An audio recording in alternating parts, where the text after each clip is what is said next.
How's it going today? Loyal Skin Eyes. Dwayne. My name's Jasmine. We're Dwayne Jazz till we have 9 horror stories animated compilation of July 2019. Yeah. By Wansee Entertainment. Continuing where we left off. Yeah. Because we had that community guideline strike, so that's why we've been kind of off. But anyway, if you guys have any reaction requests, please follow us on social media in the link in the description. Don't forget to subscribe.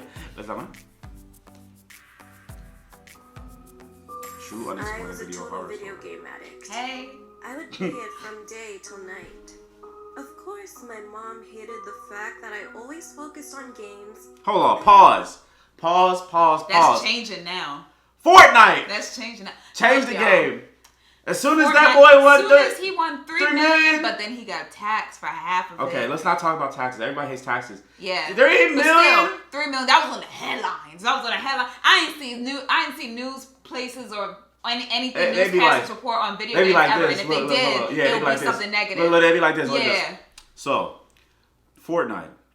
This kid won. 16-year-old wins $3 million. I wish I would have played video. Yeah, they'd be like, I think I'm in the wrong profession. I should play video games. Like, but y'all be bashing it all day. I can play some Super Mario though. Like they be bashing it all day till as soon as this little boy, 16-year-old, wins $3 million. They're like, maybe it's not so bad. Right. Like, I'm sorry. We just had a quick rant. We love video games. We love video games. So yes. Anyway, let's dive in. Not so much on the important Feel a little triggered. She would always hide my phone so that I wouldn't be able to use it. Then why'd you give it to her? Every time she confiscated my phone, I was swallowed by boredom.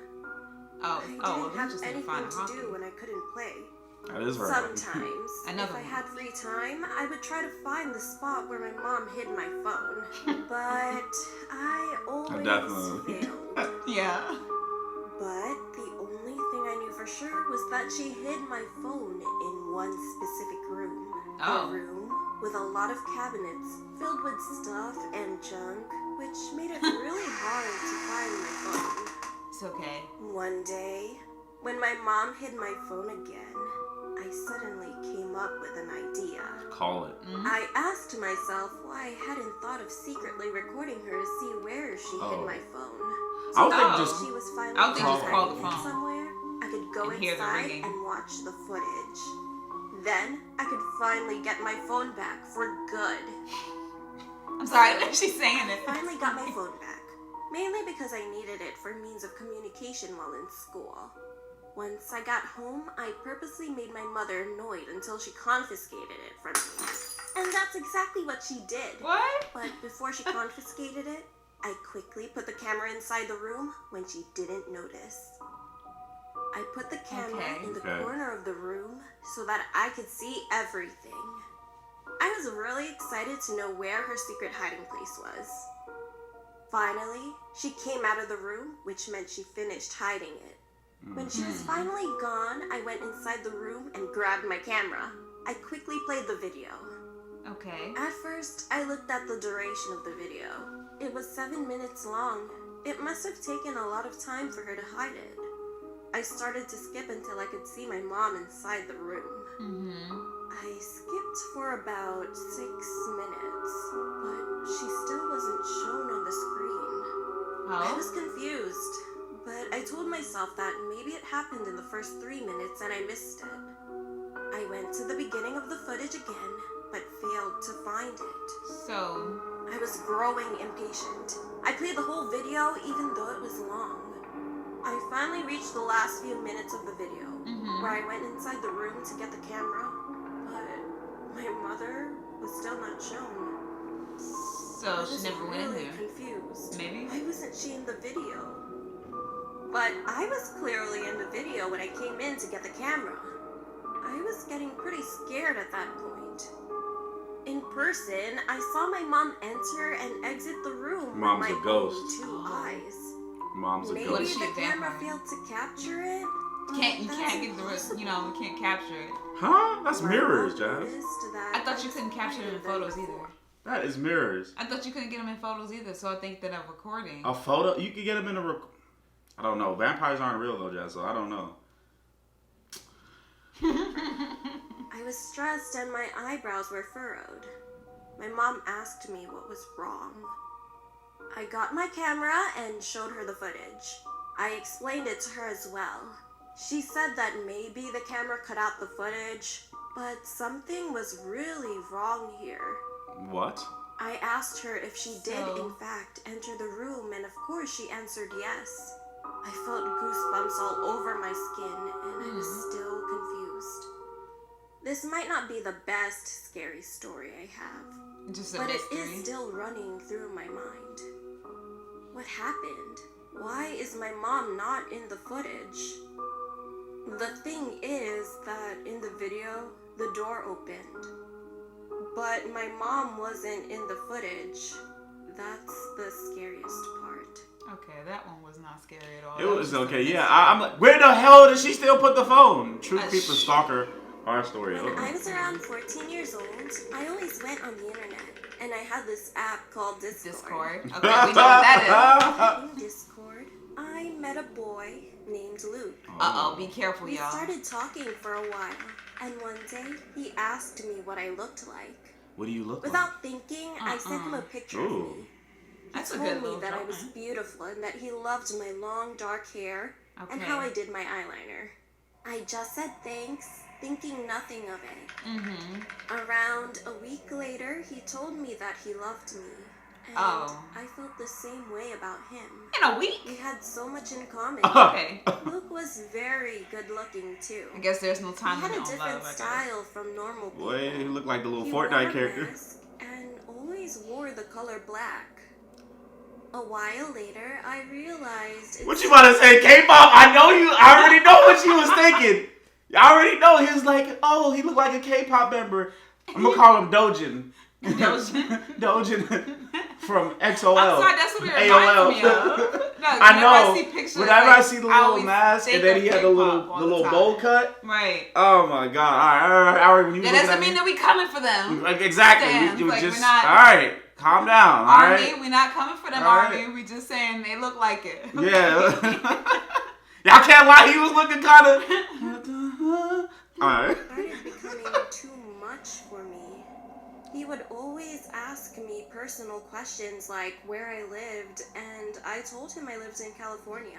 He also lived in California and said he wanted to run away and meet me. No. He said that our relationship was going to get real. No. We kept talking every day, and he got so overprotective and would text me every few minutes. One day, I was home alone because my parents were on a trip to celebrate their 20th anniversary. I didn't mind until it became nighttime. Yeah. It was so dark outside, and it gave me the chills. I decided to close all the windows and make sure that the doors were locked. Good. I sat in my living room and watched some TV. After around 20 minutes, I heard a knocking sound coming from the window behind me. The window? I realized I didn't pull the blinds over it and that some kids were probably playing tricks on me. I got up and went to the window. As I got closer, my heart kept beating faster and faster. I looked out the window and no one was there. So I just closed it with the blinds and sat back down. He gonna be inside. After that, I got a message from Luke. He said, let's meet up now. I told him I was busy and that I couldn't, but he said that I wasn't and that he could see me. I felt so afraid and told him to stop scaring me because I was home alone, which I really shouldn't have told him. Don't say that. I asked him how he knew where I lived, and he told me that he looked on Snapchat and found my exact location. See that? That's why you don't use that Snap Map. He wanted. I was so afraid. I heard a knock on the door, and a teen boy's voice tell me to open the door. It sounded so attractive, and I knew that it had to be Luke. What? I stayed still and didn't. Is she crazy, yo? Yo! How do you go from scared? How do you go from scared? Leave me alone, you're scaring me. And then he said you hear a teen boy's voice. He said, you know what? His voice sounds attractive. It does sound kind of so it has to be him. So I'm going to open it up. It does sound kind of hot. Like what? And I do like being scared. And I am home alone. And I am home alone. This girl crazy. This girl is crazy. Go ahead. I was home alone and no one could defend me when I'm alone. I texted him and told him to leave me alone now. Luke knocked again and said he wasn't going to leave. I'm not going to leave. I finally got up and opened the door. Oh my! See, He was standing there, ever so tall. What? He smiled and bit his lip and invited himself. How could you see it? Okay, I whatever. told him several times to leave, but he didn't listen. Then he went quiet, and I tapped his back. He ripped his mask off to reveal all the scars he had around his Why lips. is this turned to My Hero I Academia froze so in fast? shock Oh my and told him God. to please leave now. I was so angry, I didn't even care. Then he smiled creepily and ran downstairs to the kitchen, and I ran after him. He was holding a knife and then ran after me.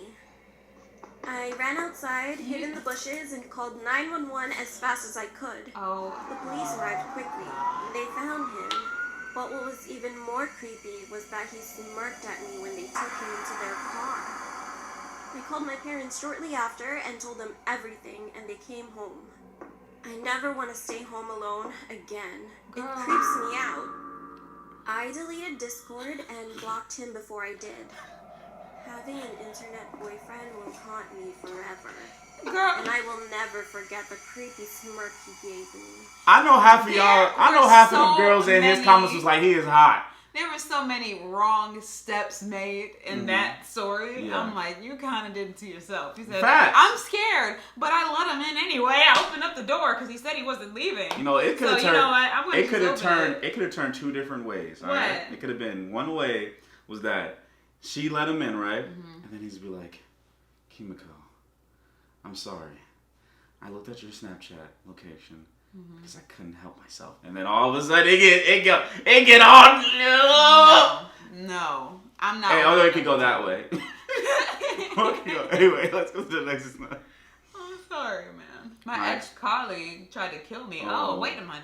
Wait a minute. Back when I was 21 years old, Were I both was y'all a shooting at each strategic other? firearms commander. This meant that I led a team into dangerous situations that oftentimes involves hostages or civilians who carried guns or other deadly Okay. weapons. I had a second-in-command firearms commander working beside me. Dang. His name was Coke. Callum, and he was my best friend.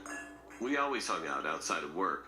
And while on duty, he would always joke around and make us crack a smile, even when we were dealing with pretty distressful stuff.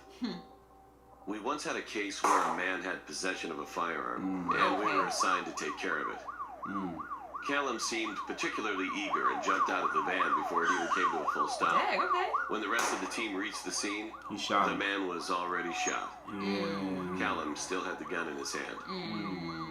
Uh-oh. Soon after, I asked Callum why he was so eager to do it. And then he said he had no specific reason. You knew He him? was just excited. Maybe? I believed him because he was my best friend.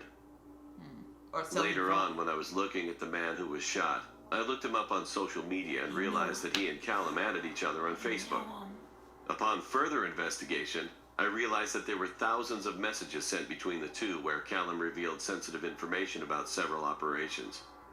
I knew that he killed this man on purpose, but I had no way of To proving get it. rid of the evidence? That's enough He was proof right taken to there. court and was sentenced to 3 years in jail for perverting the court of justice. 3 years? That's I it? testified against him and was no longer his friend. Duh. Duh. He gonna When I get was you next. 24 years old, I was still on the firearms team.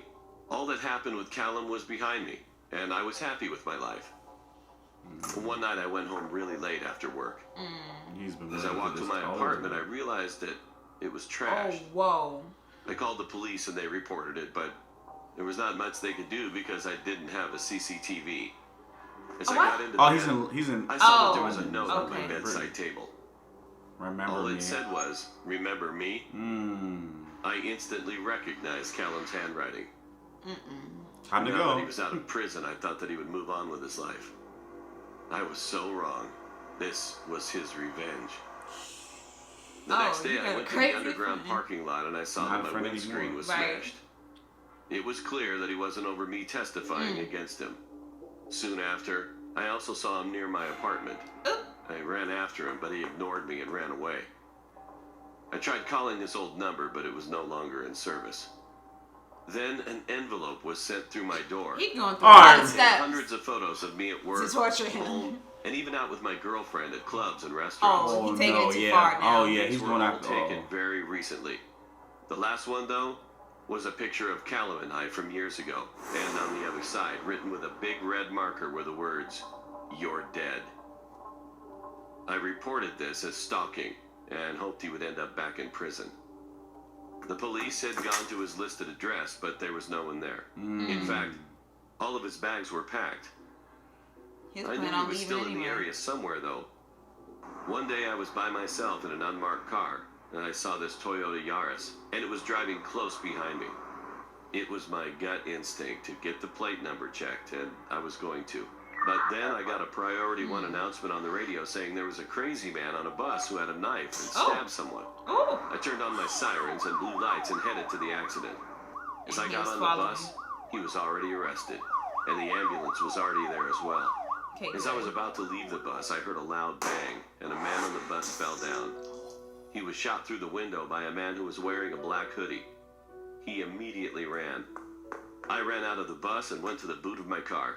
I got my MP5 SF out, he said, y'all which playing was a large games. rifle with sniper capabilities. I ran after the suspect and radioed in. They gave me an order of critical shot, which meant I could shoot to kill the suspect. He ran through the town center and went to the left. I was worried about public safety as he had a large rifle as well.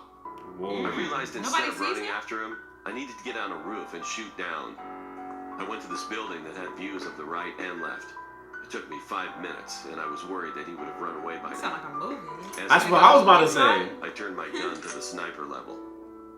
I used the eyepiece to scan, and I saw a man in a black hoodie running. Don't tell me you shot the Fired wrong a shot, person. and he fell to the ground. Imagine. By the time I got there, more armed policemen came to the area. I was shocked to see Callum. He was the one who followed me in the car behind me, and that shot in the bus was meant for me. But he missed. Callum was dead. I felt sad, but also relieved that this was all over. The man shot in the bus survived, and I was promoted for my diligent work. This sounds like a movie plot. It does. It does sound really really good. I was really good. I really enjoyed that. This happened to me in 1970s. To be exact, it was November 23rd, 1971. I was 20 years old at the time and was really down on my luck. I was living in Portland, but I'm from Seattle, and I'll be going home very soon. I had lost my job and was about to be evicted from my apartment because I couldn't pay the rent. Oh, God. I will be flying back home to stay with my parents until I could find a new job or somehow get the money for my apartment, which would be very unlikely. Happens to everybody. I had one night left in my apartment before leaving. Bless you. I didn't feel like staying home, so I decided to go for a walk and have a drink in a bar. On my way to the bar, I stopped at a convenience store and purchased a lottery ticket. I walked down the street and entered a nearby bar, where I ordered myself a beer. Okay. Not long after that, a man came inside and sat next to me and ordered a drink. He said, how you doing? We got to talking about life and just general conversation when he mentioned he was going to a flight the next day to Seattle. I laughed and asked him, wait, flight 305? Twilight Zone. He laughed and said, yeah, that's the one. Oh. He asked me why I was heading there. I told him I had money troubles, and coincidentally, he said the same thing. Do you? He seemed like a nice guy. We talked for about another hour before he decided to call it a night. Unfortunately, I never caught his name. I was about to leave the bar myself shortly after that when I heard over the TV that the lottery numbers would be announced. I decided to stay and check if I had won. Why not? And would you believe it? I won $15,000. Of course, I was beyond belief with shock. And of course, I wouldn't need to go back home. Yeah, it's like you don't need to go nowhere. Money now. The next day, I saw something on the news that a flight had been hijacked, and the plane was being held at ransom. Was it the dude? It was the same flight I was going to be on. And I couldn't believe it, but the sketch of the guy they described who took the flight was the exact same man I had been talking to in the bar. He used the name D.B. Cooper. If you didn't know, he threatened to explode the plane with a bomb unless he got $200,000, which he did, then jumped out of the plane with the money and parachute and was never seen again. What? I didn't How know why, but I never said anything to anyone. Even if I could, it's not like I knew his real name. Right. It was such a scary coincidence that the only thing that stopped me was the reason why I was in that predicament anyway. I needed money, and then I got some. It's strange how everything works out in life. This is a weird one. That's just a weird one. Right. Whoa. But yeah, I think I enjoyed the Discord one the best. And she said, "Oh, his voice is attractive though." It took so many turns. It said, "Oh, I like him," but then he started becoming a little overprotective, texting me every minute, so I'm getting annoyed. But then he said he wanted to meet me, and I said, "Don't do that." But then he said, "Oh, how do you know where I am? Oh, got your snap map, so I know everywhere you're going. Oh, get away from me. Oh, I'm not leaving. Oh, his voice sounds attractive. Oh, but I'm scared. Oh, I'm gonna open the door. Oh, I'm gonna run." Like, it's just like, what? Like, I don't understand. It took so many turns. I'm like, wait. I just don't understand how you go from scared to, you know what, his voice does sound attractive, so it has to be him. Like, what? It could have been anybody. It could have been anybody. What the hell? It could have even been the boy that was in the picture. And it could have been somebody else. It could have been. Think with your mind. Anyway, any comment? I know what you're about to say. I'll let go. What you think? Forget to like. It's just work.